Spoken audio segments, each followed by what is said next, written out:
شهر كريم قد أطل شهر الصيام والعمل أبشر إذا ما الشهر حل شهر الرجاء والأمل. بسم اللہ الرحمن الرحیم. یہ مہینہ مغفرت کا مہینہ ہے. پہلا عشرہ حدیث شریف میں فرمایا گیا کہ رحمت کا ہے اور دوسرا مغفرت کا ہے.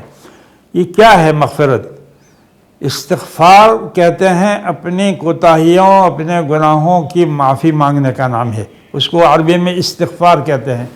طلب غفران، اللہ سے یہ سوچے کہ میں نے اللہ آپ کی نعمتیں کھائی اور میں آپ کی نعمتیں کھانے کے بعد میں نے یہ گناہ کیا ہے، یہ میری کوتاہی ہے، آپ اسے معاف فرما دیجئے. اللہ تعالیٰ کو معافی مانگنا بہت زیادہ پسند ہے اور اللہ تعالیٰ اس استغفار کی بنیاد پر بہت سی رحمتیں نازل فرماتے ہیں. بہت اللہ تعالیٰ نے سورہ نوح میں یوں فرمایا کہ وَقُلْتُ اسْتَغْفِرُوا رَبَّكُمْ إِنَّهُ كَانَ غَفَّارًا. آپ کہہ دیجئے کہ اپنے پروردگار سے گناہوں کی معافی مانگو، وہ بہت بخش کرنے والا ہے، بخشش کرنے والا ہے. غفارا یرسل السماء علیکم مدرارا. تم اگر استغفار کرتے رہو گے تو اس کا ایک فائدہ تو یہ ہوگا کہ اللہ تعالیٰ قحط سالی کو دور کر کر آسمان سے مسلح دھار بارش نازل فرمائیں گے. استغفار کا یہ فائدہ قرآن بتلا رہا ہے. وَقُلْتُ اسْتَغْفِرُوا رَبَّكُمْ إِنَّهُ كَانَ غَفَّارًا یرسل السماء علیکم مدرارا ویمددکم باموال وبنین. اور اللہ تعالیٰ تمہیں مال میں بھی برکت دیں گے، تمہارے بچوں میں بھی برکت دیں گے استغفار کی بنیاد پر. تو یہ استغفار بہت اہم چیز ہے. اور اللہ کے رسول صلی اللہ علیہ وسلم کی عادت شریفہ یہ تھی کہ چلتے پھرتے اللہ تعالیٰ سے، حالانکہ آپ کے گناہ اگلے اور پچھلے سارے معاف کر دیے گئے تھے، لیکن اللہ کے رسول صلی اللہ علیہ وسلم چلتے پھرتے بھی استغفر اللہ پڑھا کرتے تھے. استغفر اللہ من کل ذنب وخطیئۃ واتوب الیہ. میں اللہ تعالیٰ سے میرے ہر گناہ اور سے توبہ کرتا ہوں، ہر میری خطیہ سے جو جان کر کی ہو، جو بغیر جانے ہوئے ہم سے ہو گئی ہو، سب سے ہم اللہ تعالیٰ کی معافی مانگتے ہیں. اللہ تعالیٰ کو یہ معافی مانگنا بہت پسند ہے. اللہ تعالیٰ سے بڑے خوش ہوتے ہیں. اور یہ دوسرا عشرہ خاص طور پر یہ مغفرت کا عشرہ ہے. اس لیے زیادہ تر آدمی کو کوشش چاہیے کہ اس میں زیادہ سے زیادہ اللہ سے مغفرت طلب کرے. یہ اللہ تعالیٰ سے معافی مانگ کر اپنے گناہوں کو بخشش کرائے. یہ بڑا بد نصیب انسان ہوگا کہ جس کو اللہ تعالیٰ کو یہ مہینہ نصیب کرے اور اس کی مغفرت نہ ہو سکے. یہ بد نصیبی اور محرومی کی بات ہے. اللہ تعالیٰ ہماری قسمت میں محرومی نہ لکھے اور ہماری قسمت میں یہ لکھے کہ اللہ تعالیٰ ان دنوں کو ہم صحیح طور پر استعمال کر کے رمضان کو وصول کرے.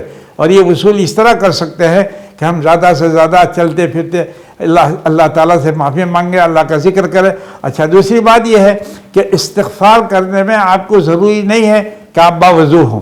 استغفار کرنے میں یہ ضروری نہیں ہے کہ آپ قبلے کی طرف منہ کر کے بیٹھے. آپ جہاں بیٹھے ہوں، جس طرف آپ کا منہ ہو، آپ کسی سواری پر ہے، آپ اپنے دکان کے گلے پر ہیں اور وہاں کوئی گاہک نہیں، تو آپ بیٹھے بیٹھے استغفار کر سکتے ہیں. استغفر اللہ استغفر اللہ استغفر اللہ، اس طرح آپ پڑھ سکتے ہیں. اس سے فائدہ ہوگا کہ آپ کا وقت بھی کام میں آ جائے گا. اور یہ اللہ سبحانہ و تعالیٰ استغفار کی برکت سے آپ کو بہت سی نعمتوں سے سرفراز کریں گے. جیسے میں نے سورہ نوح کی آیت پڑھی کہ وَقُلْتُ اسْتَغْفِرُوا رَبَّكُمْ إِنَّهُ كَانَ غَفَّارًا يُرْسِلِ السَّمَاءَ عَلَيْكُمْ مِدْرَارًا وَيُمْدِدْكُمْ بِأَمْوَالٍ وَبَنِينَ وَيَجْعَلْ لَكُمْ جَنَّاتٍ وَيَجْعَلْ لَكُمْ أَنْهَارًا. اللہ تعالیٰ استغفار کی بنیاد پر تم کو باغات دیں گے اور تمہاری بستیوں میں نہریں ڈالیں. ہم لوگ شکایت کرتے ہیں قحط سالی کی کہ ہمارے یہاں فلانے علاقے میں قحط سالی ہے، فلانے علاقے میں پانی نہیں ملتا اور ٹینکوں سے پانی پہنچایا جا رہا ہے.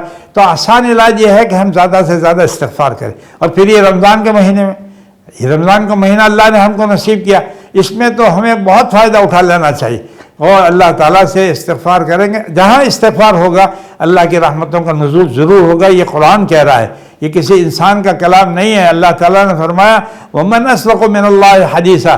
اللہ تعالیٰ سے زیادہ سچی بات کہنے والا کون ہو سکتا ہے؟ اللہ رب العزت یہ بات کہہ رہا ہے کہ تم استغفار کرو گے تو میں تمہیں یہ نعمتیں دوں گا. تو ہمیں اللہ کی اس بات پر پورا یقین ہونا چاہیے. اور یہ مغفرت کا معاملہ یہ مغفرت کے جو ایام ہیں اس کو ہمیں ایک ایک منٹ کام میں لانا چاہیے. اور میں نے جیسے عرض کیا اس کے لیے بالکل ضروری نہیں ہے کہ آپ قبلہ ہو کر بیٹھے. آپ اپنے گھر میں چلتے پھرتے، آپ سواری پر ہیں، آپ دکان پر جا رہے ہیں، تو راستے میں آپ استغفار پڑھتے ہوئے چلے جائیں. انشاءاللہ اس کی برکتیں آپ محسوس کریں گے، آپ کے گھروں میں بھی برکتیں ہوں گی اور ہر طرح اللہ تعالیٰ نعمتوں سے سرفراز کریں گے. اللہ تعالیٰ ہمیں اس پر عمل کرنے کی توفیق عطا فرمائے. وآخر دعوانا الحمدللہ رب العالمین.